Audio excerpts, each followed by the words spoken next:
Ako na po ang gagawa, sabi ng batang Pilipinong doktor. Nag-aagaw buhay si Mika, isang 10 taong gulang na bata.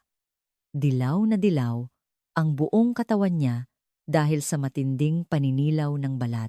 Dumating na sa airport ang donasyon na atay, ngunit wala ni isang siruhano na maaaring mag-opera. Ang propesor ay bumagsak sa emergency room. Ang associate professor naman ay naaksidente sa sasakyan. 11 oras na lang ang natitira. Kapag lumagpas ng hating gabi, ang atay ay itatapon na lang. Isang mapanuyang ngiti ang gumuhit sa labi ng administrative head. Nababaliw ka na ba? Isang dayuhang fellow na tulad mo ang mag-iisang mag-oopera? Gusto mo bang ipasara ang ospital na to? Ngunit hindi kayang hayaan ng Pilipinong doktor na mamatay na lang ang bata. Inihanda niya ang sarili para sa operasyon. Ano kaya ang kinahinatnan? Sa St. Bridget's Children's Transplant Center sa Melbourne, Australia, maagang nagising ang umaga. Sa lobby, abala ang mga puting doktor at nurse na naglalakad ng mabilis. Ang amoy ng disinfectant ay nanunuot sa bawat sulok ng pasilyo. Si Dr. Althea Reyes, nakasuot ng scrubs, ay naglalakad patungo sa emergency room. Mabigat ang patient chart na hawak niya. Ramdam niya ang matatalim na tingin ng mga nakapaligid. Itinaas ni Althea ang kanyang ulo at buong tapang na naglakad. Siya ang nanguna sa kanyang klase sa medisina sa Pilipinas. Isang top-performing fellow. Ngunit dito, lahat ng iyon ay walang halaga. Sa dulo ng pasilyo, sa harap ng emergency room, hinarang siya ng isang matangkad at blonde na nurse, si Emily. Mula ulo hanggang paa, sinuri siya ng matalas na tingin ni Emily bakit may estudyante sa tabi ng pasyente. Malamig at matalim ang boses ni Emily. Sa likod niya, 2 nurse pa ang nakakrus ang mga braso, nagmamasid. Kalmadong ipinakita ni Althea ang kanyang ID badge. Ako po ang bagong hybrid transplant fellow, simula ngayong araw. Sinulyapan lang ni Emily ang badge, pagkatapos ay inagaw ang chart para kumpirmahin. Umiling ito. Wala ka sa Pilipinas. Hindi mo ba alam ang mga patakaran dito? Dahil sa sinabi niya, sunod-sunod na huminto ang ibang mga staff. Isang nakakailang na katahimikan ang bumalot sa pasilyo. Uminit ang mga pisngi ni Althea, ngunit hindi natinag ang kanyang mga mata. Alam ko po ang mga patakaran. Gusto niyo po bang suriin ulit ang badge ko? Mahinahon ngunit matatag ang boses ni Althea. Ngumisi si Emily. Sa sandaling iyon, isang binatang lalaki na nagtutulak ng equipment cart ang nagdahan-dahan. Si Jay. Nagpapalipat-lipat ang tingin niya sa dalawa na may halong pagkamausisa. Habang tumitindi ang tensyon, dumating si Dr. Thompson, ang pinuno ng Emergency Medicine Department. Tumango siya ng bahagya kay Emily at nagsalita. Siya ang bagong hybrid transplant fellow na nagsimula ngayon. Dr. Reyes, pasensya na at nahuli ang pagpapakilala ko. Natigilan si Emily. Ang ibang mga nurse ay nagkatinginan, bakas ang pagkagulat. Si Jay naman ay napangiti, na para bang aliw na aliw sa nangyayari. Pagkaalis ni Dr. Thompson, maikli lang ang sinabi ni Emily. Masyado ka kasing mukhang bata. Higit pa itong isang dahilan kaysa sa isang paghingi ng tawad. May bahid pa rin ng pagdududa sa kanyang boses. Tumango na lang si Althea at pumasok sa emergency room. Sumunod si Jay para ituro ang lokasyon ng mga gamit. Dito ang equipment room at doon naman ang hybrid room. Grabe ang welcome sa'yo para sa unang araw Magaan ang kanyang pananalita, ngunit seryoso ang kanyang mga mata. Isang maliit na ngiti ang sumilay sa labi ni Althea. Okay lang, sanay na ako. Ang mga tao sa paligid niya ay mabilis na nagbibigay ng mga utos sa Ingles. Si Althea lang ang tahimik na bumuntong hininga sa sariling wika. Malamig ang dulo ng kanyang mga daliri. Isang beses lang, kailangan kong patunayan ngayon. Iyon ang pangako ni Althea sa sarili. Hindi siya uurong hanggat hindi siya kinikilala dito. Ang kanyang unang araw ay siya ring kanyang unang pagsubok. Sa kabilang dulo ng pasilyo, may ibinubulong si Emily sa kanyang mga kasama. Sinulyapan ni Jay si Althea habang inaayos ang mga gamit. Binuklat ni Althea ang chart at sinuri ang listahan ng mga pasyente. Sa pinakababa, isang pamilyar na pangalan ang nakita niya, Mika. 10 taong gulang, end-stage liver disease. Huminto ang daliri ni Althea sa pangalang iyon, kahit na pansamantalang naayos ang sitwasyon dahil sa pagpapakilala ng pinuno ng departamento. Nanatiling malamig ang mga tingin sa pasilyo. Idinahilan ni Emily sa mga kasamahan niya na masyado lang daw bata ang itsura ni Althea. Lumabas si Jay mula sa equipment room na may ngiti. Ang pagdating ng baby doctor. Matinding welcome ang sumalubong sayo sa unang araw. Hindi pinansin ni Althea ang komento at nagtungo sa isolation room sa dulo ng pediatric ward. Mahaba ang pasilyo. Ang puting ilaw mula sa mga fluorescent lamp ay nagbibigay liwanag sa sahig. Pagbukas niya ng pinto ng isolation room, isang mainit na sikat ng araw ang pumasok mula sa bintana. Ngunit ang batang nakahiga sa kama ay mas matingkad pa ang dilaw kaysa sa sikat ng araw. Si Mika. Ang balat niya ay kulay paninilaw at ang kanyang mga braso at binti ay napakapayat. Para sa isang 10 taong gulang, napakaliit niya. Sa tabi ng kama ay nakaupo ang kanyang mga magulang. Ang ama ay tila hirap na hirap makipag-usap sa Ingles sa mga nurse at nagmamasid na lamang. Ang ina naman ay mahigpit na hawak ang kamay ni Mika, maputla ang mukha. Sa ulunan ng kama ni Mika, makapal ang listahan ng mga araw na siya'y naghihintay para sa donasyon. Walang kahit isang laruan sa kama. Tanging sinag lang ng araw ang dahan-dahang tumatama rito. Binuklat ni Althea ang chart. Ang mga resulta ng pagsusuri ay palala ng palala. Ang kanyang bilirubin level ay nasa mapanganib na antas na. Patuloy na humihina ang kanyang atay. Maingat na nagtanong ang ama. "Doctor, today cannot again?" Ingles ito, ngunit may halong hirap sa pagbigkas. Dahan-dahang sumagot si Althea sa Tagalog. "Magandang hapon po. Ako po si Dr. Althea Reyes. Isang fellow dito." Noon lang nabuhayan ng loob ang mga magulang. Nanginginig ang boses na nagtanong ang ina. "Doktora, Pilipina po kayo?" "Opo. Kapag pumasa po tayo sa mga pagsusuri ngayon, may pagkakataon po para sa transplant." Patuloy na nagpaliwanag si Althea habang nakatingin sa chart. "Pero kapag naurong po ulit ito, hindi na po natin alam kung kailan ulit magkakaroon. Ang timing po, ang lahat sa donasyon ng atay." Nanginginig ang mga kamao ng ama. Pinipigilan naman ng ina ang kanyang mga luha. Mahinang nagtanong si Mika. "Doktora, ngayon po ba totoo na?" Hinawakan ni Althea ang kamay ni Mika. Malamig at manipis, halos butot balat na. Tumango si Althea. "Gagawin natin ang lahat. Kailangan lang ni Mika na maging mas matatag pa ng kaunti." Isang maliit na ngiti ang sumilay sa labi ni Mika. Ang ngiting iyon ay tila isang punyal na tumusok sa puso ni Althea.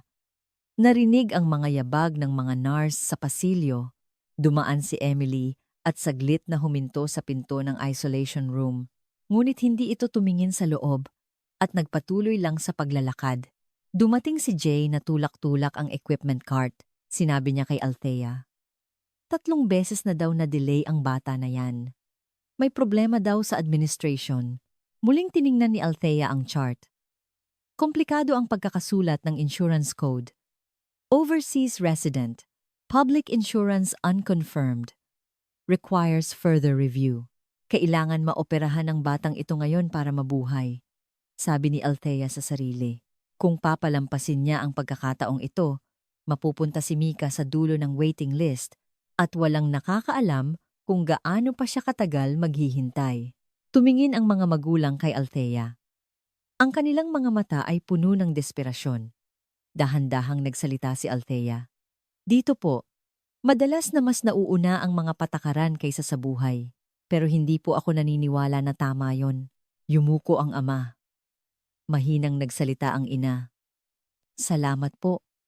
Doktora, lumabas si Althea sa isolation room.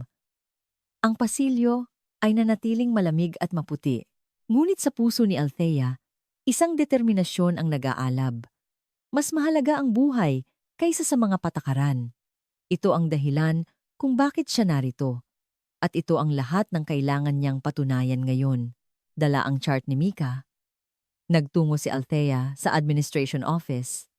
Oras ng tanghalian, kaya't tahimik ang pasilyo. Bawat tapak niya sa sahig ay lumilikha ng isang maliit na tunog.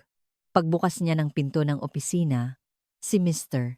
Roberts, ang team leader, ay nakatutok sa kanyang computer. Inabot ni Althea ang chart. Pasyenteng si Mika. May posibleng tugmang donasyon ng atay ngayon. Paki-schedule na po. Nag-scroll si Robert sa screen. Umiling siya. Hindi pa lumalabas ang resulta ng pagsusuri. Kahapon po siya kinuna ng dugo. Dapat ay lumabas na ang resulta. Bahagyang tumaas ang boses ni Althea. Si Roberts ay patuloy lang sa pag-click ng mouse. Kung hindi lumalabas sa sistema, hindi natin pwedeng ituloy.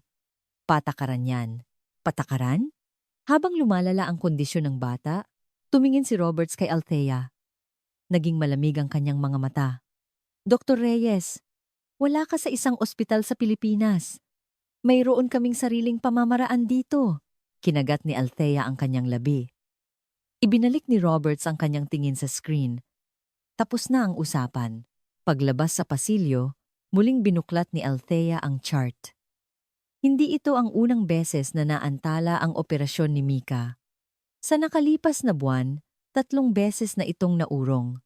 Iba-iba ang dahilan sa bawat pagkakataon, ngunit pareho ang resulta. Kailangang maghintay ni Mika. Lumabas si Jay mula sa equipment room. Tiningnan niya ang ekspresyon ni Althea at nagtanong, "Hinarang na naman ng admin?" Hindi pa raw lumabas ang resulta ng pagsusuri. Sinungaling. Kahapon pa lumabas lahat ng resulta mula sa laboratorio. Nakita ko. Inilabas ni Jay ang kanyang telepono at ipinakita ang isang bagay. Ito ay ang screen ng sistema ng laboratorio. Ang resulta ng pagsusuri ni Mika ay na-update kahapon ng 3 p.m. Bakit nila sinasabing hindi pa lumabas? Tanong ni Althea. Nagkibit balikat si Jay. Hindi ko rin alam. Pero yung bata lang, na yun ang laging naaantala. Siguradong mayroong dahilan. Muling nagtungo si Althea sa administration office. Sa pagkakataong ito, hindi na siya kumatok at binuksan na lang ang pinto. May kausap sa telepono si Roberts. Alam ko, kailangan nating mag-ingat dahil sa nangyari noong nakaraang taon. Oo, kinukumpirma ko pa sa legal team. Nakita ni Roberts si Althea at ibinaba ang telepono. Tumigas ang kanyang ekspresyon. Hindi ka ba marunong kumatok? Lumabas na po ang resulta. Nakumpirma ko na. Ipinakita ni Althea ang screen ng kanyang telepono. Nagtiim ang bagang ni Roberts. Kahit na wala pang opisyal na pag-apruba, hindi ko pwedeng gawin. Ano po ang dahilan? Ano? Ngumisi si Roberts. Isang mapanuyang ngiti. Komplikado ang insurance code. At dahil isa siyang overseas resident, hindi malinaw kung sakop siya ng public insurance. At yan po ba ang dahilan para paghintayin ang isang bata? Nanginginig ang boses ni Althea. Hindi dahil sa galit, kundi dahil sa desperasyon. Bumuntong hininga si Roberts. Dr. Reyes, hindi ako ang kontrabida dito. Gusto ko lang maging maingat. Bahagyang lumambot ang kanyang boses. Ngunit pareho pa rin ang conclusion. Hindi pwede ngayon. Bukas na natin pag-usapan ulit. Sa sandaling iyon, tumunog ang pager ni Althea, ang donasyon coordinator. Lumabas si Althea sa pasilyo para sagutin ang tawag. Dr. Reyes, ang donasyon na atay ay dumating na sa Melbourne Airport. 1 oras mula ngayon. Darating na sa ospital. Bumilis ang tibok ng puso ni Althea. Ang teleponong hawak niya ay dumulas dahil sa pawis. Timing confirmed. Sisimulan ko na ang paghahanda sa pasyente. Pagkababa ng tawag, tiningnan ni Althea ang relo. 4 p.m. Darating ang atay ng 5 p.m. 1 oras para sa paghahanda sa operasyon at hindi bababa sa 5 oras para sa mismong operasyon. Kailangan nilang matapos bago maghating gabi. Magagawa ko kaya ito kahit walang apruba ng admin? Binuksan ni Althea ang kanyang laptop. Gumawa siya ng bagong file at sinimulang itala ang mga pangyayari. 3 p.m. Resulta ng pagsusuri. Kumpirmado. After 10 p.m. Notifikasyon ng pagdating ng atay. Inayos niya ang lahat ayon sa oras. Kung magkakaproblema, kailangan kong patunayan kung ano ang eksaktong ginawa ko. Ito ang paraan na natutunan ni Althea sa Pilipinas. Ang mga tala ay hindi nagsisinungaling. Lumapit si Jay. Sinulya pa niya ang screen ni Althea at nagtanong, "Gagawin mo talaga?" Tumango si Althea. Malamig ang dulo ng kanyang mga daliri, ngunit nag-aalab ang kanyang puso. Labang PM. Isang mensahe sa radyo. Ang nag-anunsyo ng pagdating ng atay sa ospital. Biglang naging abala ang buong ward. Sinimulan ng mga nurse na ihanda ang operating room. Tumakbo si Althea sa silid ni Mika. Sinabi niya sa mga magulang, "Dumating na po ang atay. Sisimulan na po natin ang paghahanda." Niyakap ng ina si Mika nang mahigpit. Namula ang mga mata ng ama. Maliit na ngumiti si Mika. "Doktora, hindi na po ako masasaktan ngayon." Tumango si Althea. Ngunit paglabas niya sa pasilyo, naghihintay si Roberts. Dr. Reyes, saglit lang. Madilim ang mukha ni Roberts. Sa tabi niya ay isang staff mula sa legal team. Bumilis ang tibok ng puso ni Althea. Ang resulta ng pagsusuri ay wala pa ring opisyal na apruba. Hindi pwedeng operahan ngayon. Ano po? Pero, kararating lang ng atay. Tumaas ang boses ni Althea. Napatingin ang mga tao sa pasilyo. Alam ko. Pero, patakaran ay patakaran. Kung mag-oopera ka nang walang apruba, ang ospital ang mananagot sa lahat. Ipinagpatuloy ni Roberts. Bukod pa riyan, biglang lumala ang kondisyon ni Professor Davis ngayon. Hindi siya pwedeng mag-opera. Hindi makahinga si Althea. Si Professor Davis ang pinakamagaling na transplant specialist sa ospital na ito. Kung wala siya, sino ang mag-oopera? Paano po si Associate Professor? Na-aksidente sa sasakyan kaninang umaga. Malamig na sabi ng staff ng legal team. Tiningnan ni Althea ang relo.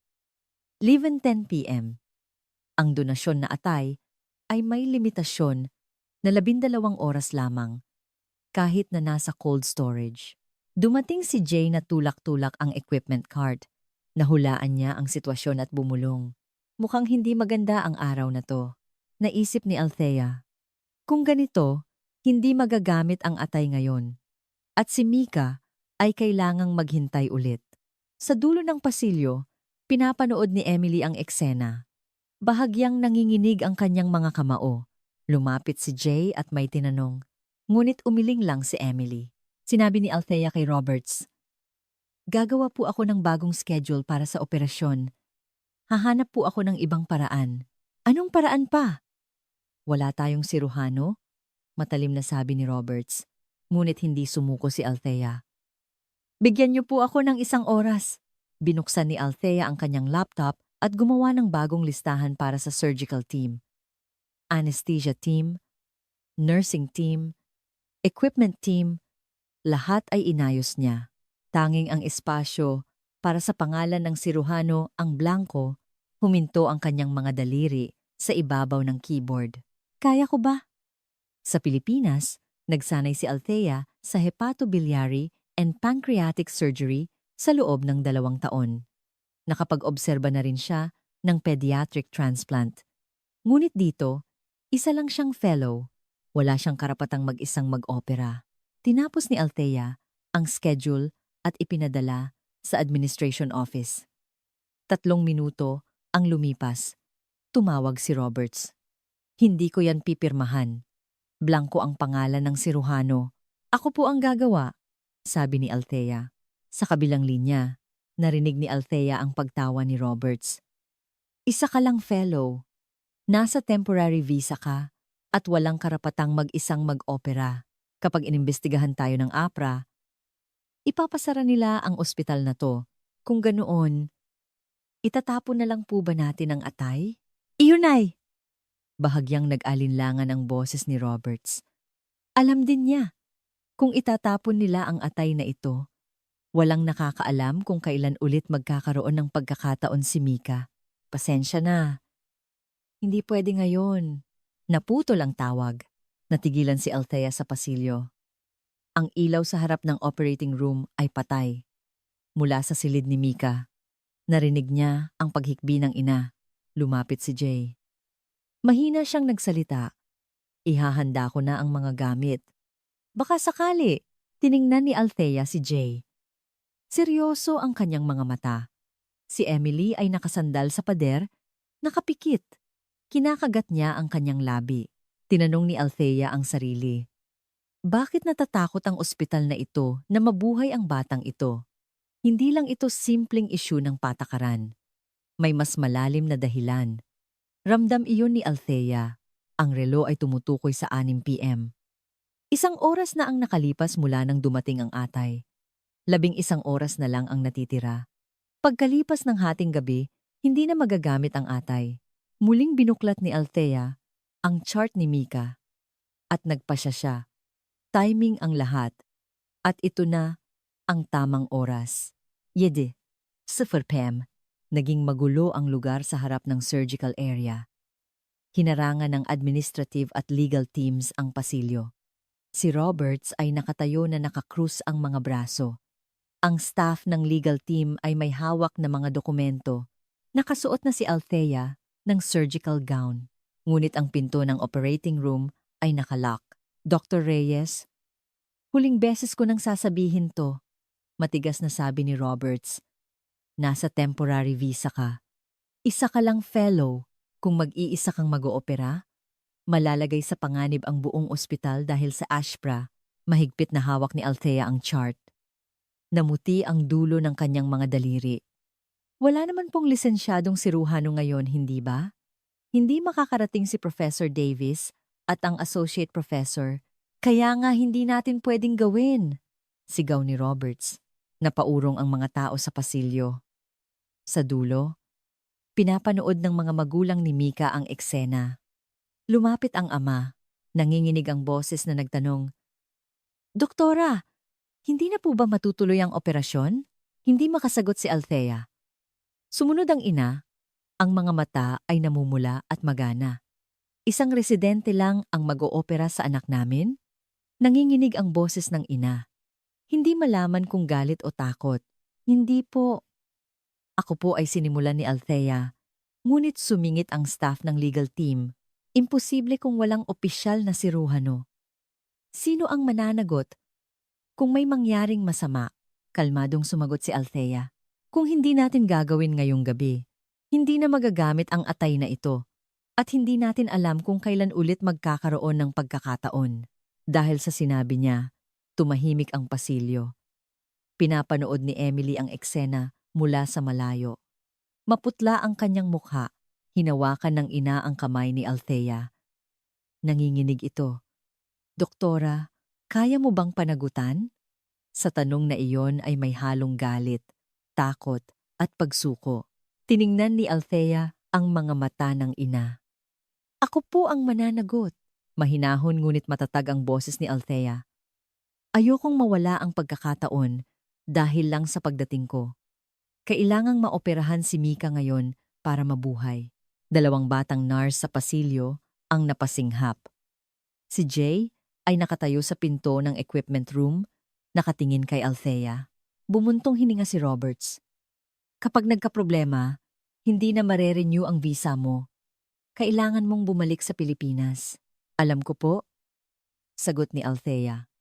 Alam niya kung ano ang nakataya. Ang kanyang karera, visa, at kinabukasan lahat, nagsalita ang ama. Pipirma po kami ng kahit ano. Hindi po kami maghahabol. Pakiusap. Naputol ang kanyang boses. Lumuhod ang ina. Agad siyang itinayo ni Althea. Tumayo po kayo. Gagawin ko po. Ako na po ang gagawa. Sa sandaling iyon, lumitaw si Maria, ang head nurse, mula sa dulo ng pasilyo. Nilampasan niya si Roberts at huminto sa harap ni Althea. Ako ang magbubukas ng pinto. Mahinahon ang boses ni Maria. Tiningnan siya ni Roberts. Maria, mananagot ka rin. Alam ko. Pero kung mamatay ang batang yan ngayon, responsibilidad ko rin yon. Inilabas ni Maria ang kanyang keycard. Bumukas ang pinto ng operating room. Isang maliwanag na ilaw ang bumungad. Lumabas si Jay mula sa equipment room. Sinabi niya kay Althea, "Nakaset na lahat ng gamit. Handa na ang hybrid room." Lumapit ang dalawa pang kapwa fellow. Sabi ng isa, "Kami na ang bahala sa surgical field at suction." Tiningnan sila ni Althea. Kung wala ang tahimik na suportang ito, hindi siya makakarating dito. Huling nagsalita si Roberts. Kailangang perpekto ang mga tala. Walang pwedeng magkamali. Alam ko po. Tumango si Althea. Naglakad siya papasok sa operating room. Hindi nanginginig ang kanyang mga kamay. Ang mga naiwan sa pasilyo ay tahimik na nagmamasid. Ang mga magulang ni Mika ay nakasandal sa pader, nakapikit na parang nagdarasal. Pinunasan ni Emily ang kanyang mga luha. Sumara ang pinto ng operating room. Ang relo ay 7:30 p.m. 10 oras at kalahati na lang ang natitira. Wala nang atrasan. Malamig sa loob ng operating room. Ang hangin mula sa aircon ay dumadampi sa kanyang batok. Lahat ng gamit sa hybrid room ay naka-standby. Inihanda na ito ni Jay. Kanina pa, dahan-dahang umikot si Althea sa paligid ng operating table. Habang naghuhugas ng kamay, kinumpirma niya ang lokasyon ng bawat gamit. Portal vein clamp, suction, electrocautery, lahat ay nasa tamang lugar. Pumasok si Maria. Dala ang surgical record. Kailangang perpekto ang mga tala. Oras, numero, walang pwedeng makaligtaan. Opo, alam ko po. Tumango si Althea. Tinapik ni Maria ang balikat ni Althea. Kaya mo yan. Nakita ko. Maingat ka sa pag-aayos ng mga chart dahil sa sinabi niya. Uminit ang dibdib ni Althea. Hindi na nagsalita si Maria at tinawag na ang nursing team. Pumasok ang dalawang kapwa fellow.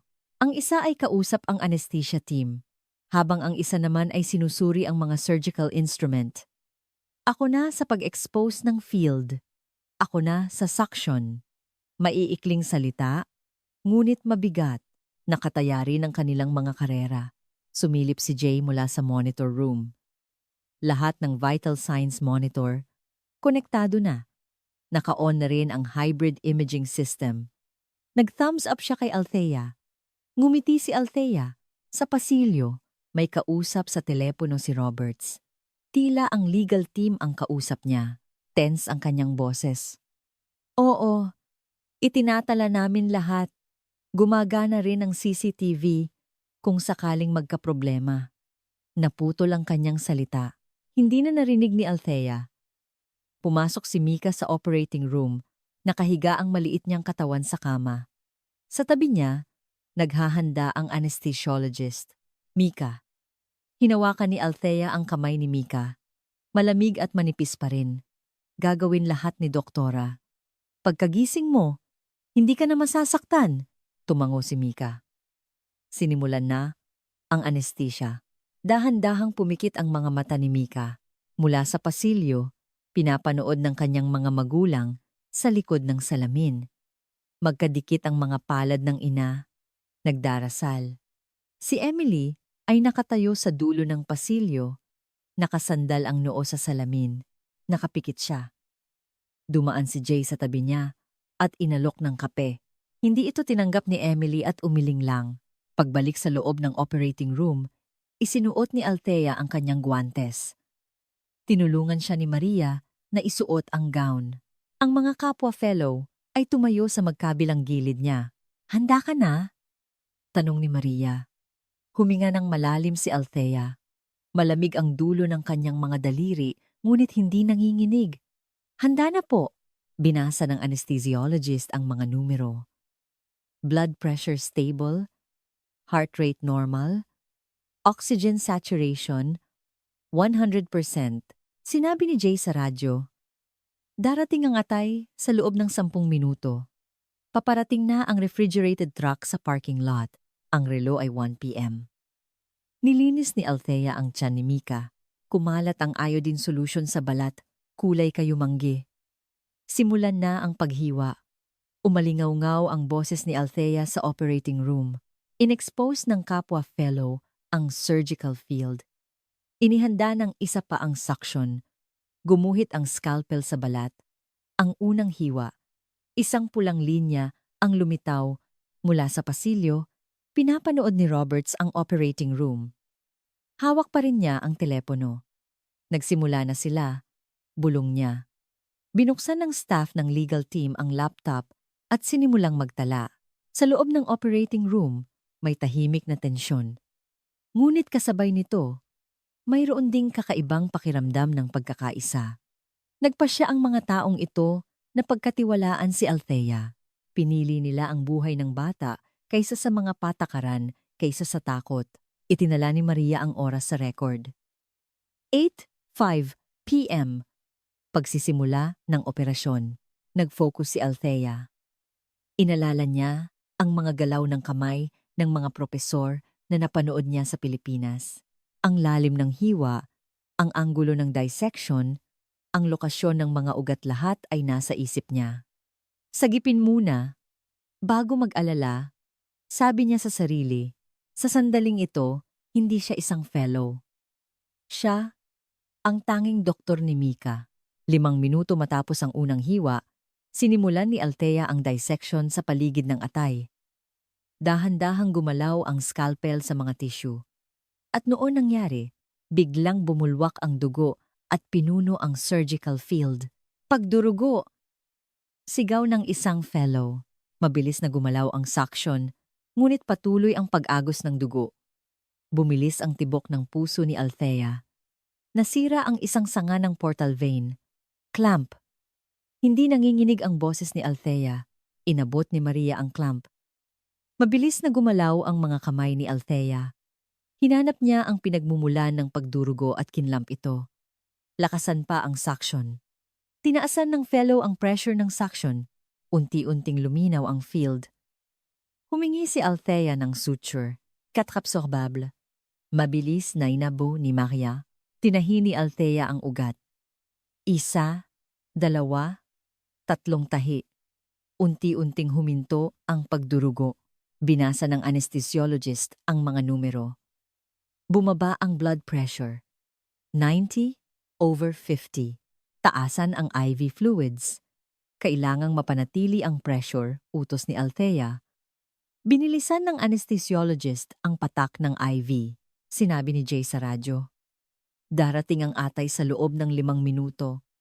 Pinapahanda na. Hindi inalis ni Althea ang tingin sa surgical field. Uunahin nating tanggalin ang atay ng pasyente. Pagdating ng donasyon, ikakabit agad natin. Nababaliw ka na ba?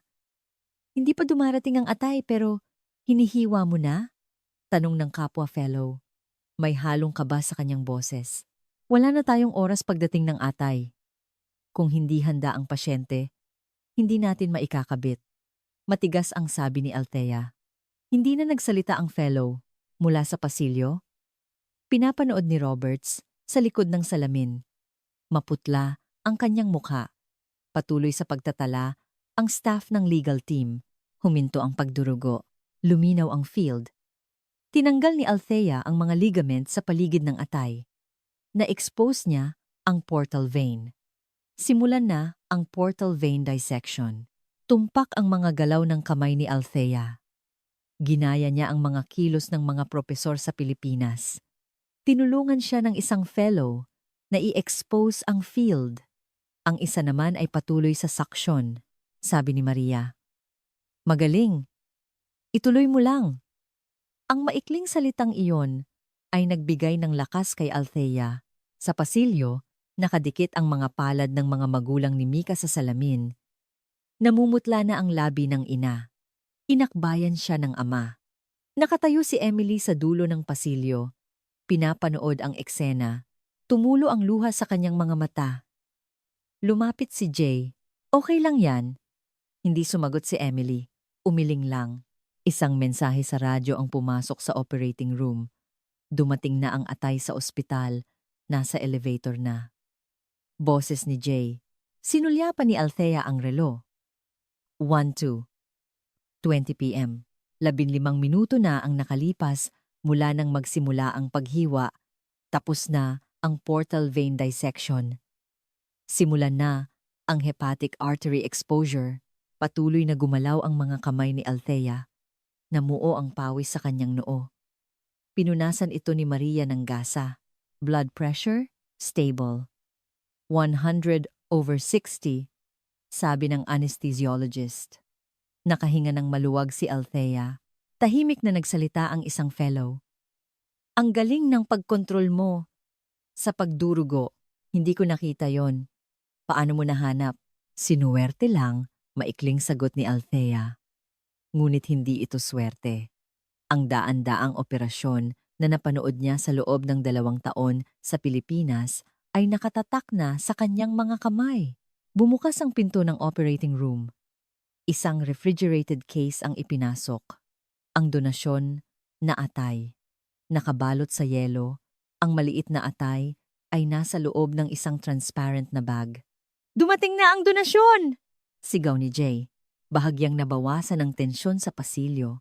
Ganap nang na-expose ni Althea ang atay ni Mika.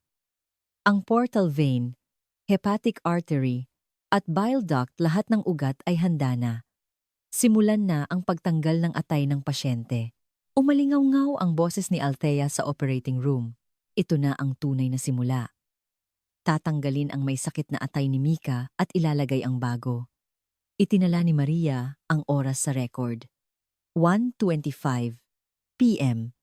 Pagsisimula ng pagtanggal ng atay ng pasyente, ang mga kapwa fellow ay tumulong na may tensyon sa kanilang mga mukha. Sinuri ni Jay ang mga monitor. Patuloy na binabasa ng anesthesiologist ang mga numero sa pasilyo. Magkayakap ang mga magulang ni Mika. Ibinaba ni Roberts ang telepono. Nakasandal si Emily sa pader. Nakapikit, nag-focus si Althea. Ang pakiramdam ng tissue sa dulo ng kanyang mga daliri, ang pumipintig na mga ugat, ang maliliit na pagdurugo lahat ay malinaw. Sagipin? Tapos panagutan? Sabi niya sa sarili. Ang pagsagip sa batang ito, ang prioridad. Heart rate 60, patuloy na bumababa. Sigaw ng anesthesiologist. Isang warning alarm ang tumunog sa monitor. Kumikislap ang pulang ilaw. Hindi itinigil ni Althea ang kanyang mga kamay. Tinatanggal niya ang may sakit na atay ni Mika. Maghanda ng 1 miligram ng epinephrine. Utos ni Althea. Iniksyon ng anesthesiologist ang gamot. 10 segundo ang lumipas. Dahan-dahang tumaas ang mga numero sa monitor. 70, 1, 90. Nag-stabilize na. Sabi ng anesthesiologist na may hininga ng ginhawa. Nagpatuloy si Althea sa operasyon. Natanggal na ang atay. Ihanda ang donasyon. Binuksan ni Maria ang refrigerated case. Malamig ang tubig mula sa yelo sa kanyang mga kamay. Inilabas ang donasyon. Isang maliit ngunit malusog na atay. Tinanggap ito ni Althea. Ramdam niya ang bigat. Ang maliit na organ na ito ang magliligtas kay Mika. Simulan na natin sa portal vein anastomosis. Gumalaw ang mga kamay ni Althea. Ikinonekta niya ang portal vein ni Mika sa ugat ng donasyon. Tinagos ng suture ang mga ugat. 1 tahi, 2 tahi. Inexpose ng fellow ang field. Ang isa naman ay pinanatiling malinis ang field gamit ang suction. Inireport ni Jay sa radyo. Anastomosis in progress. Vital stable. Ang mga nagmamasid sa pasilyo ay unti-unting kumalma. Niyakap ng mga magulang ni Mika ang isa't isa. Kapag inalis ko ang clamp, magsisimula na ang reperfusion, sabi ni Althea. Mahalaga ang sandaling ito. Kapag inalis ang clamp, dadaloy na ang dugo ni Mika sa bagong atay. Ito ang sandali para malaman kung gagana ba ito ng maayos. Aalisin ko na ang clamp. Dahan-dahang inalis ni Althea ang clamp. Ang pulang dugo ay dumaloy sa bagong atay. Ang dating maputlang atay ay unti-unting namula. Reperfusion started. Maganda ang pagbabago ng kulay, sabi ni Maria. Ang mga kapwa fellow ay napabulong sa paghanga. At noon, nangyari. Mula sa tahi sa hepatic artery, tumagas ang dugo, pagdurugo sa anastomosis.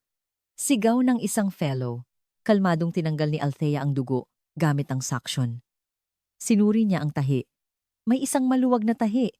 Magdadagdag ako ng isa pa. Mabilis na gumalaw ang mga kamay ni Althea.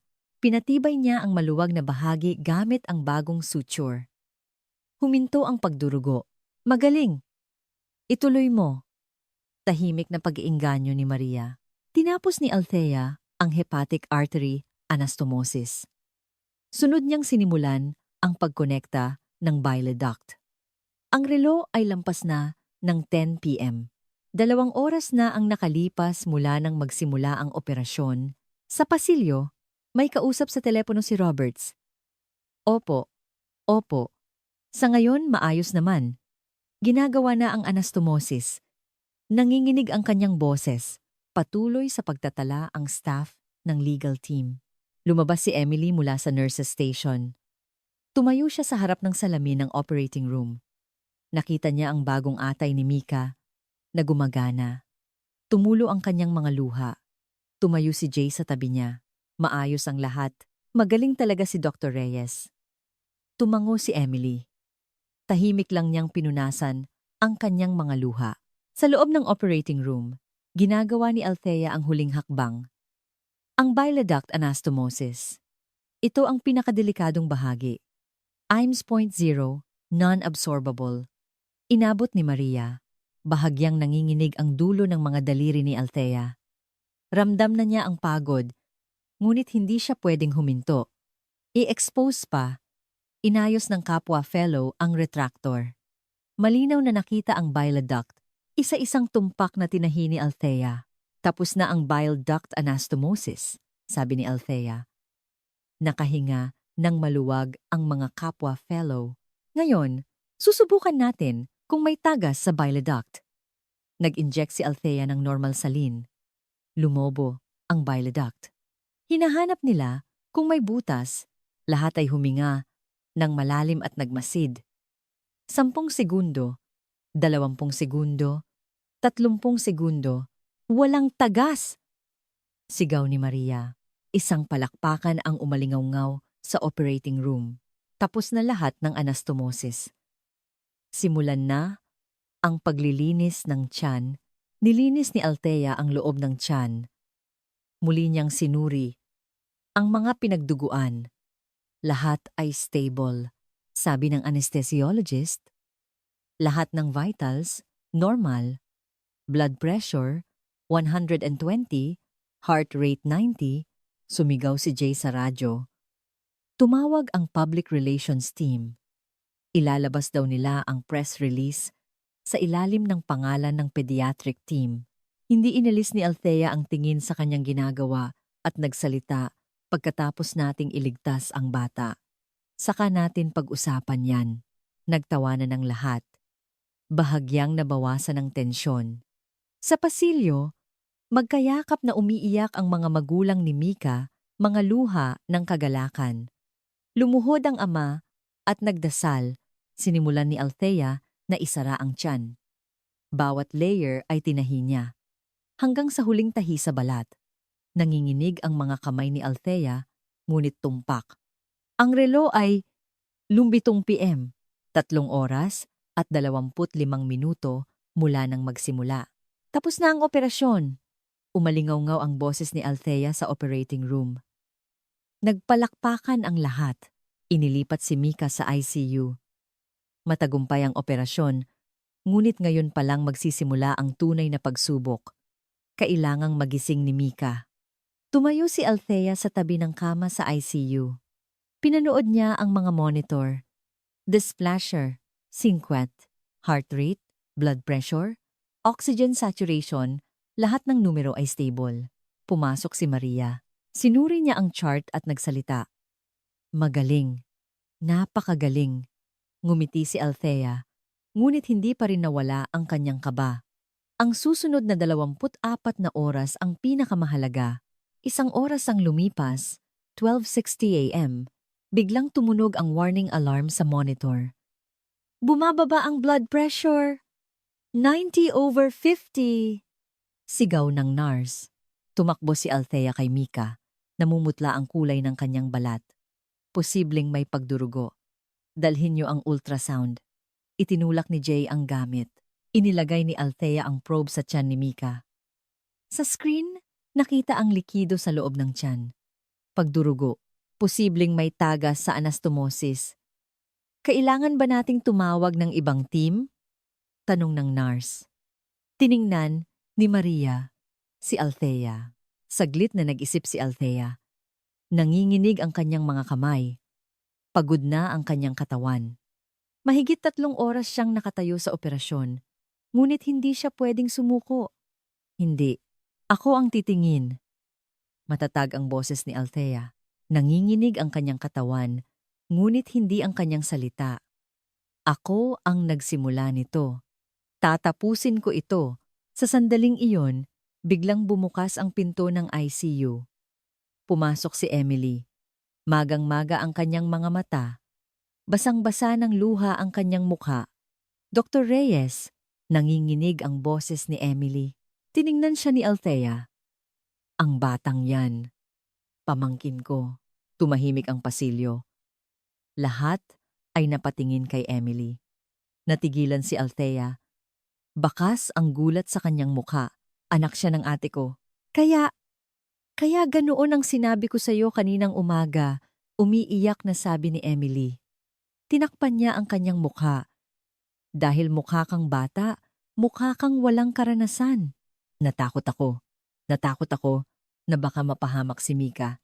Pasensya na. Patawarin mo ako. Tahimik na tiningnan ni Althea si Emily. Hindi galit, kundi pag-unawa ang naramdaman niya. Hindi masamang tao si Emily. Isa lang siyang nag-aalalang tita. Okay lang, mahinang sabi ni Althea. Pamilya ka. Natural lang yun. Naiintindihan ko. Bumuhos ang luha mula sa mga mata ni Emily. Lumapit siya sa kama ni Mika. Hinawakan niya ang maliit na kamay. Mika, andito si tita. Magiging okay ka rin. Noon, muling tumunog ang alarm sa monitor. Tumataas ang blood pressure. 100/60. Sigaw ng nurse. Muling sinuri ni Althea gamit ang ultrasound. Hindi na nadadagdagan ang likido sa loob ng tiyan. Huminto ang pagdurugo. Natural na tumigil. Nakahinga ng maluwag si Althea. Tinapik ni Maria ang kanyang balikat. Stable na siya ngayon. Maghintay na lang tayo. Noon lang naramdaman ni Althea ang pagod sa kanyang katawan. Nang hina ang kanyang mga binti. Kumuha si Emily ng upuan. Umupo ka, Dr. Reyes. Kailangan mo ring magpahinga. Umupo si Althea.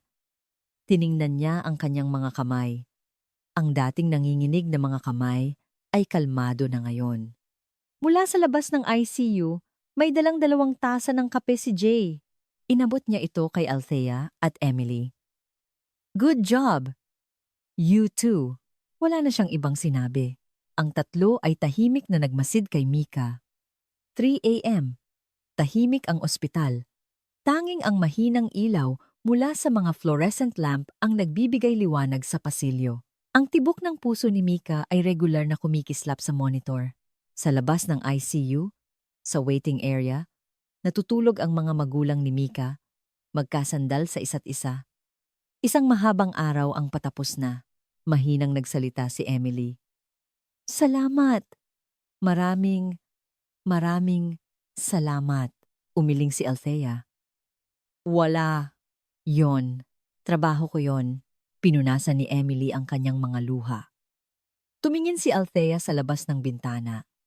May mga bituin sa kalangitan ng Melbourne.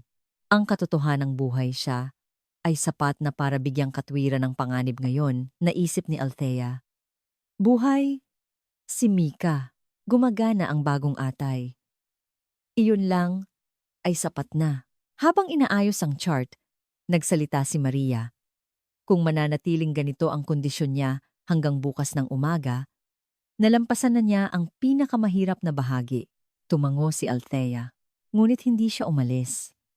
Kung sakaling may mangyari ulit kay Mika, handa siyang tumugon agad. Nanatili rin si Emily. Nagdala si Jay ng 2 kumot. Mukhang magiging mahaba ang gabi, sabi niya. Tinanggap ni na Althea at Emily ang mga kumot. Binantayan ng 3 si Mika. Ang tahimik na pagkakaisang ito ang nagpatatag kay Althea. Kinabukasan ng umaga, nagising si Althea sa upuan sa ICU. Naninigas ang kanyang leeg. Sa kabilang upuan, natutulog din si Emily.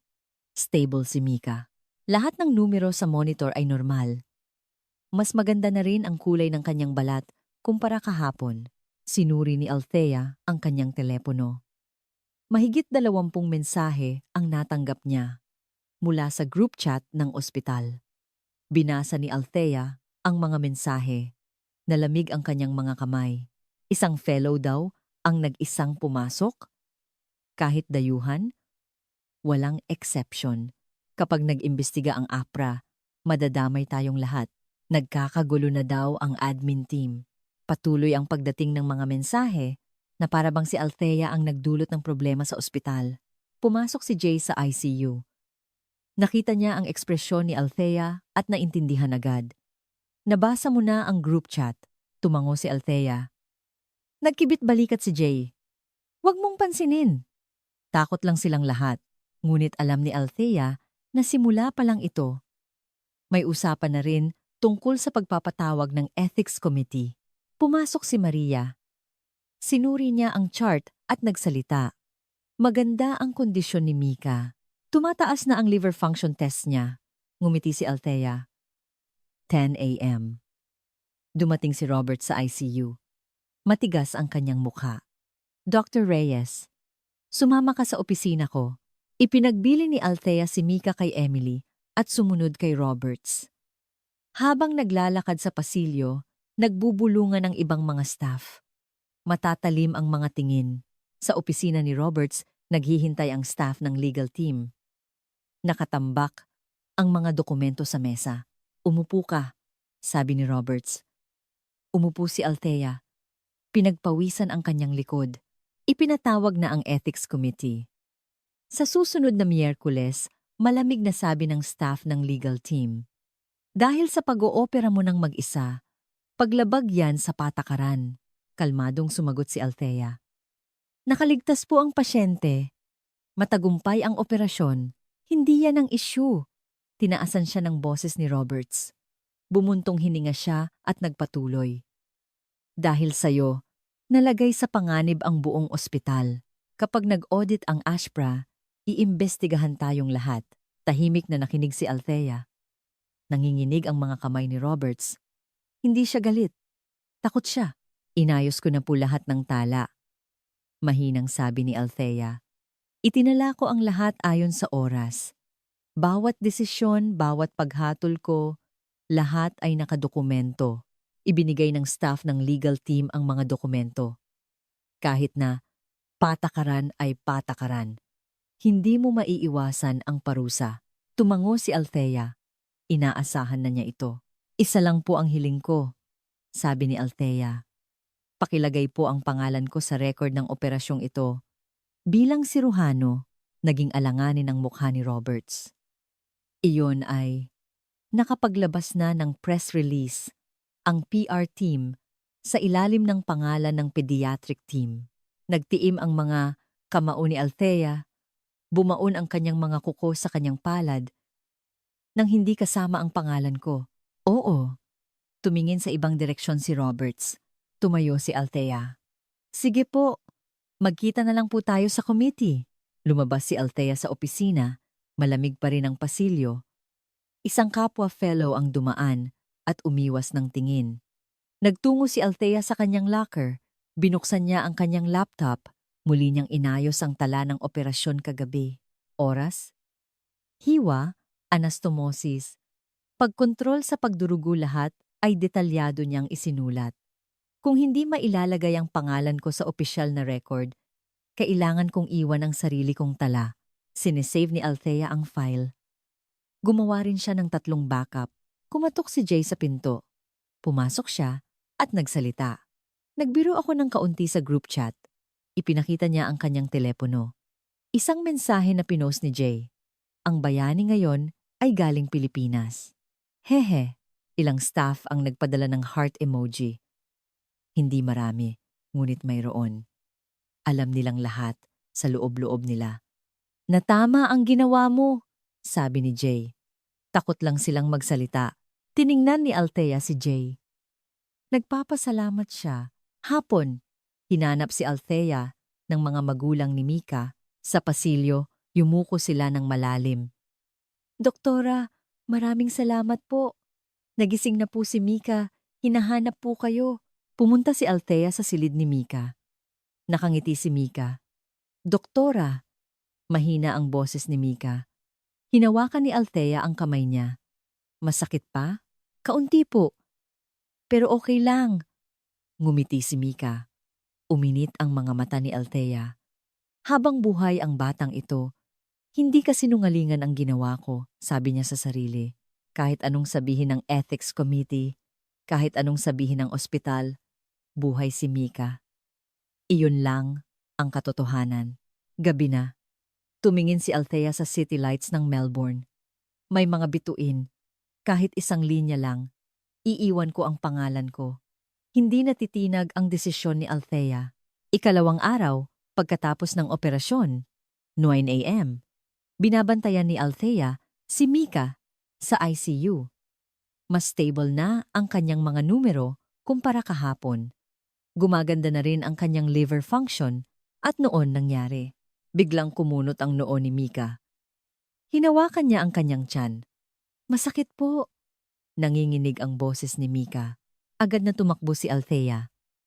Nagsimulang tumunog ang alarm sa monitor. Bumababa ang blood pressure. 80/50. Sigaw ng nurse. Sinuri ni Althea ang tiyan ni Mika.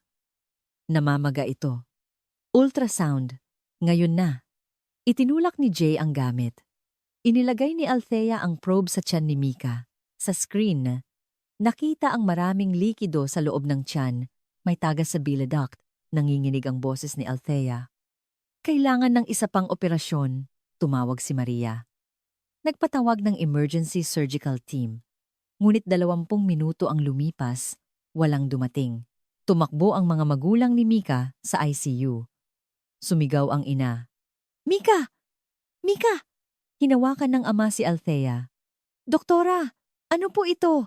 Bakit po ganito? Hindi makasagot si Althea.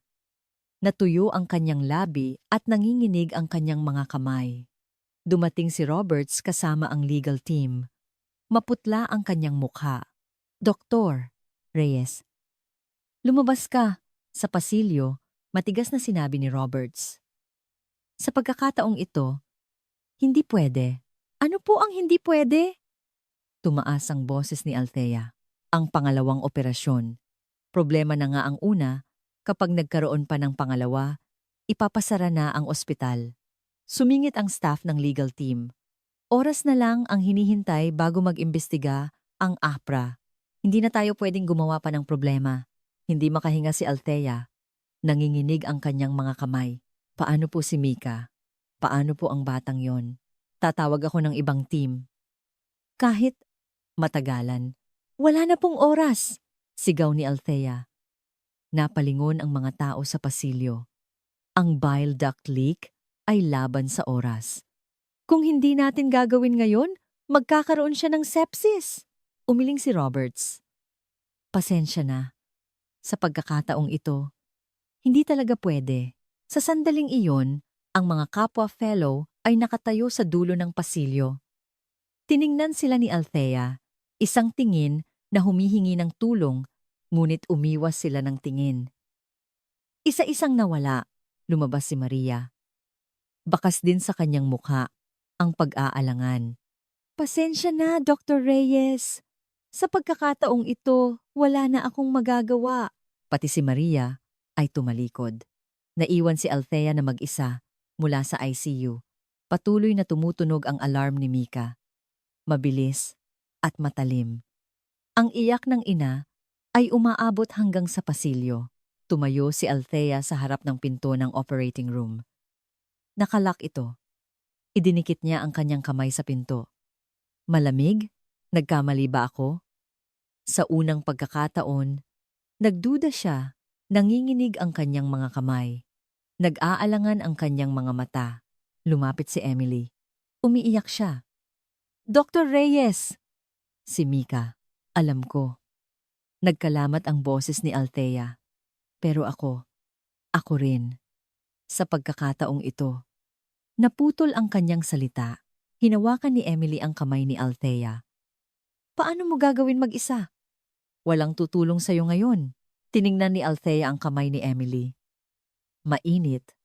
Ngunit, hindi sapat. Sinasara ni Jay ang pinto ng equipment room. Tiningnan niya si Althea, ngunit hindi nagsalita. Lumapit ang staff ng legal team kay Althea. Dr. Reyes, kapag binitiwan mo ito ngayon, kakanselahin ang visa mo. Kailangan mong bumalik sa Pilipinas. O baka pati ang lisensya mo bilang doktor. Sumandal si Althea sa pader. Nanghina ang kanyang mga binti. Umiikot ang pasilyo. Lumabas ang mga magulang ni Mika. Lumuhod ang ama sa harap ni Althea. Doktora, pakiusap, iligtas niyo po si Mika. Lumuhod din ang ina. Pareho silang umiiyak. Kung hindi po kayo, wala na pong iba. Pakiusap, hindi sila kayang itayo ni Althea. Walang lakas ang kanyang mga kamay. Huling nagsalita si Roberts. Dr. Reyes, sa pagkakataong ito, hindi talaga pwede. Kung mamatay si Mika, responsibilidad mo yon habang buhay mong dadalhin dahil sa sinabi niya. Napaluhod si Althea. Napaupo siya sa sahig. Mas bumilis ang tunog ng alarm sa ICU. Ang heart rate ni Mika ay lampas na ng 130. Tiningnan ni Althea ang kanyang mga kamay. Nanginginig. Hindi niya mapigilan. Ito na ba? Ito na ba talaga ang katapusan? Tahimik ang pasilyo. Si Althea na lang ang natira. Tanging ang tunog ng alarm ni Mika ang naririnig. Ang sikat ng araw ng Melbourne ay pumapasok sa bintana. Ngunit para kay Althea, kadiliman lang ang nakikita niya. Umupo si Emily sa tabi niya. Sabay silang umiyak. Pareho silang walang magawa. Ito na ang katapusan. Isang tunog ng gulong ng wheelchair ang pumuno sa pasilyo. Lahat ay napalingon. Si Professor Davies. Maputla ang kanyang mukha, ngunit malinaw ang kanyang mga mata. Si Dr. Thompson ang nagtutulak ng wheelchair. Professor Davies! Gulat na sabi ni Roberts. Nagpapagaling pa po kayo. Alam ko. Maikling sagot ni Davies. Tiningnan niya si Althea. Dr. Reyes. Ako ang mag-oopera. Ikaw ang assist sa akin. Tumayo si Althea mula sa sahig. Nanginginig pa rin ang kanyang mga kamay. Profesor, ako po. Wala ng oras. Kailangan nating pumasok ngayon na. Nag-alinlangan si Roberts. Hinarangan sila ng staff ng legal team. Professor, hindi po kayo pwedeng mag-opera sa kondisyon nyo. Ayon sa patakaran ng ospital. Patakaran. Ngumisi si Davies. Kapag namatay ang batang yan, sasabihin mo bang dahil yon sa patakaran? Natigilan ang staff ng legal team. Nagpatuloy si Davies. Mahigit 20 taon na akong nagtatrabaho sa ospital na to. Kung sa pangalan ko papasok ang operasyon, walang magiging problema. Bumuntong hininga si Roberts. Umiling siya. Professor, alam niyo po ba ang tunay na dahilan? Ano? Kung bakit kami ganito kahigpit? Nanginginig ang boses ni Roberts. Tiningnan niya si Emily. Ang pamilya ng batang yan, empleyado ng ospital natin. Pamangkin ni Emily, tumahimik ang pasilyo. Tiningnan ni Davies si Emily. Kaya, noong nakaraang taon, mayroon tayong katulad na kaso. Pagpapatuloy ni Roberts. Inoperahan namin ang kapamilya ng isang empleyado at nagkaroon ng aksidente. In-audit ang buong ospital at 3 sa aming team ang natanggal. Nagkalamat ang kanyang boses. Kaya sa pagkakataong ito, gusto lang naming maging maingat. Noon lang naintindihan ni Althea. Hindi masamang tao si Roberts. Isa siyang taong natatakot. Lumapit si Emily. Umiiyak na nagsalita.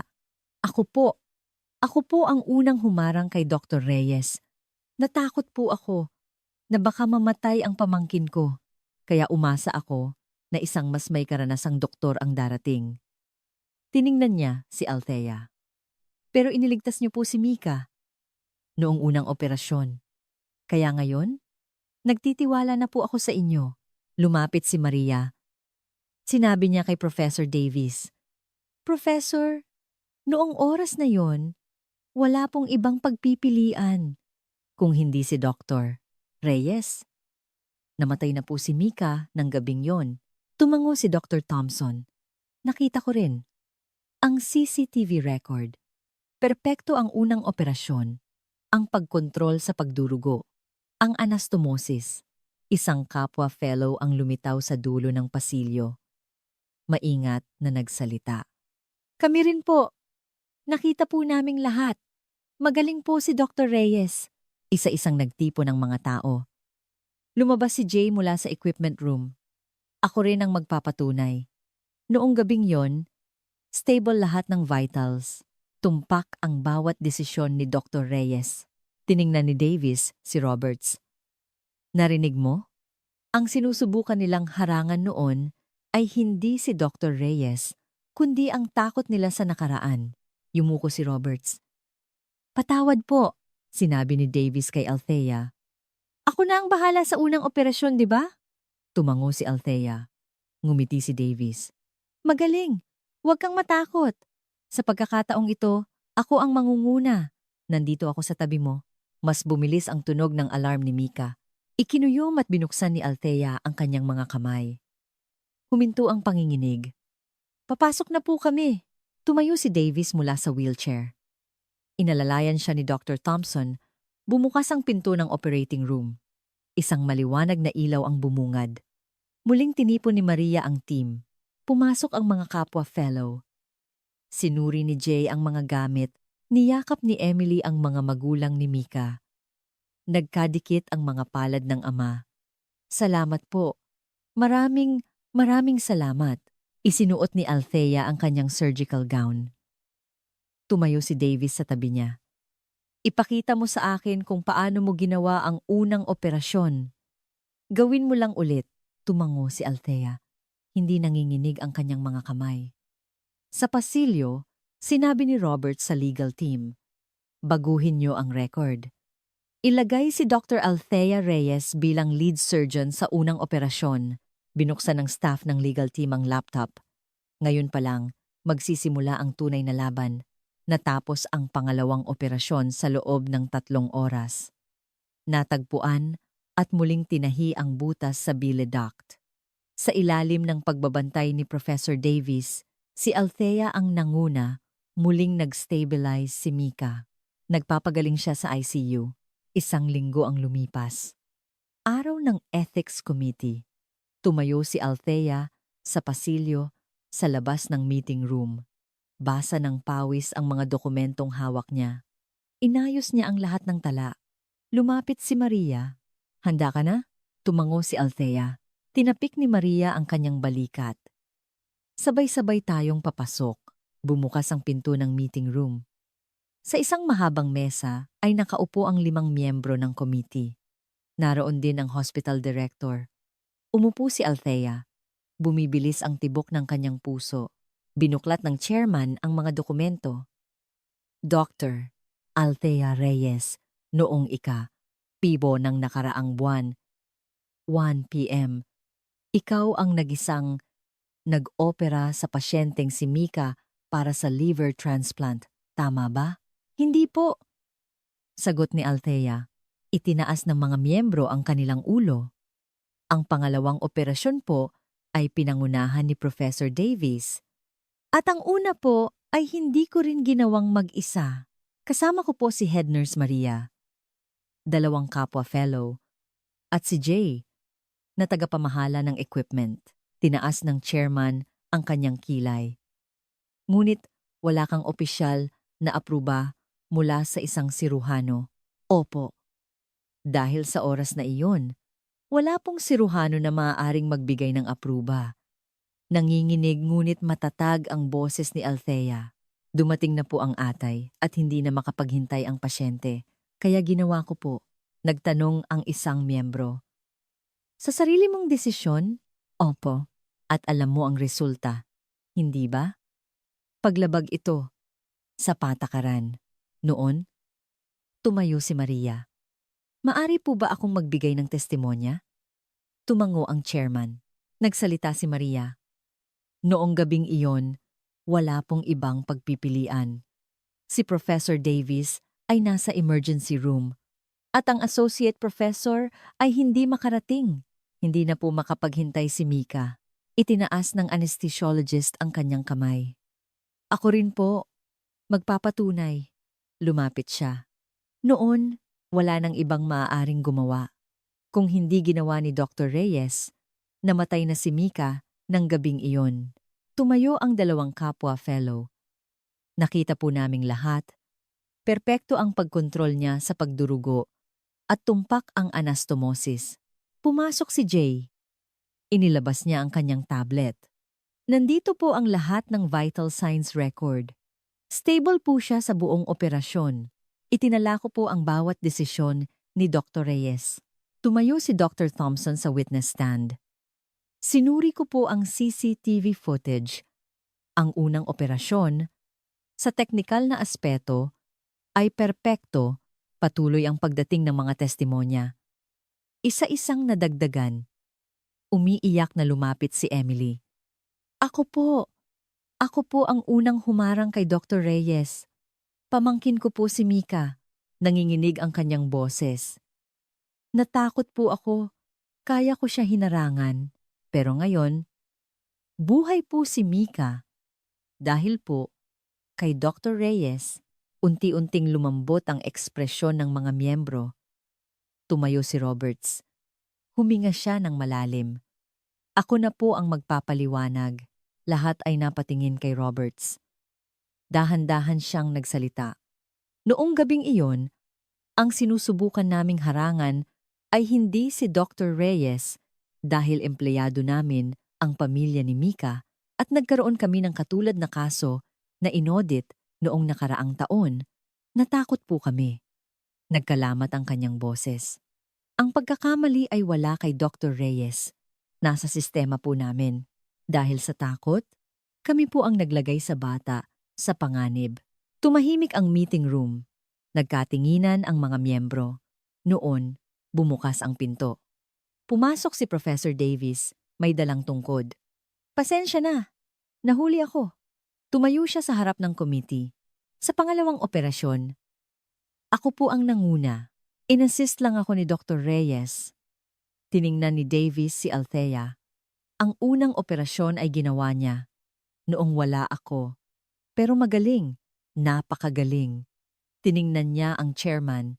Paglabag sa patakaran, sabi niyo? Tama.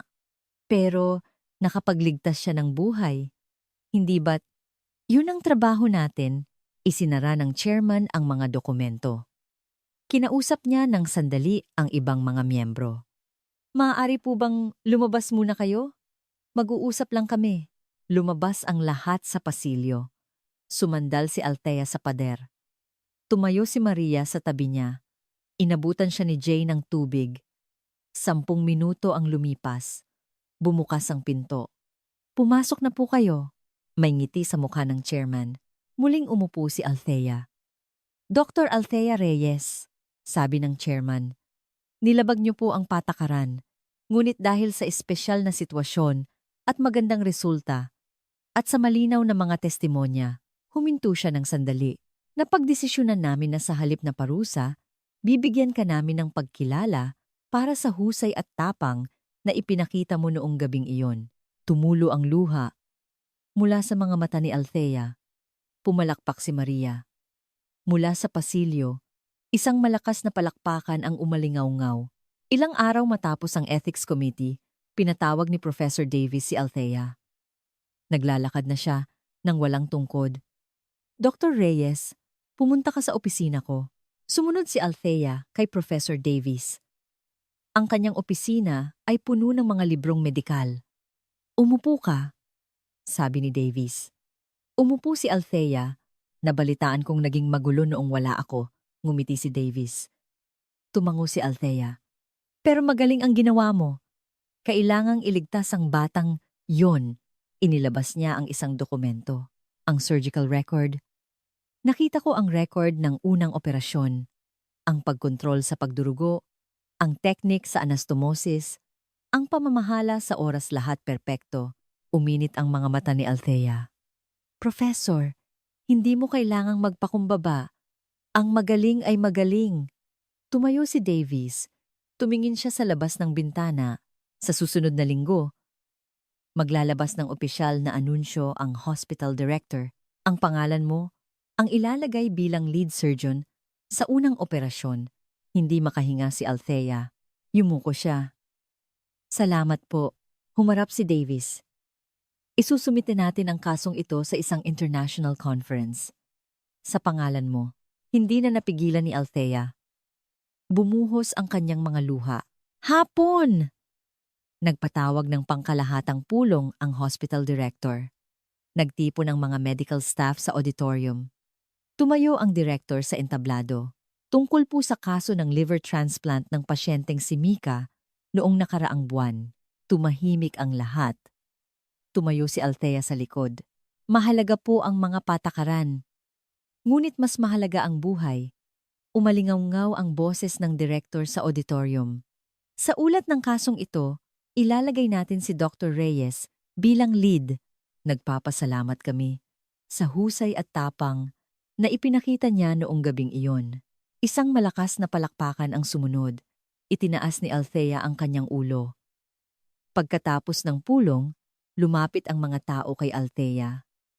Ang mga nurse na unang nagmaliit sa kanya. Pasensya na, Dr. Reyes. Masyado kaming naging mapanghusga noong una. Umiling si Althea. Okay lang, naiintindihan ko. Niyakap ni Emily si Althea. Umiiyak na nagsalita. Salamat. Maraming salamat. Niyakap din ni Althea si Emily. Matagal silang nanatiling ganoon. Lumapit si Maria. Congratulations. Nagtagumpay ka. Hindi ko po ito magagawa mag-isa.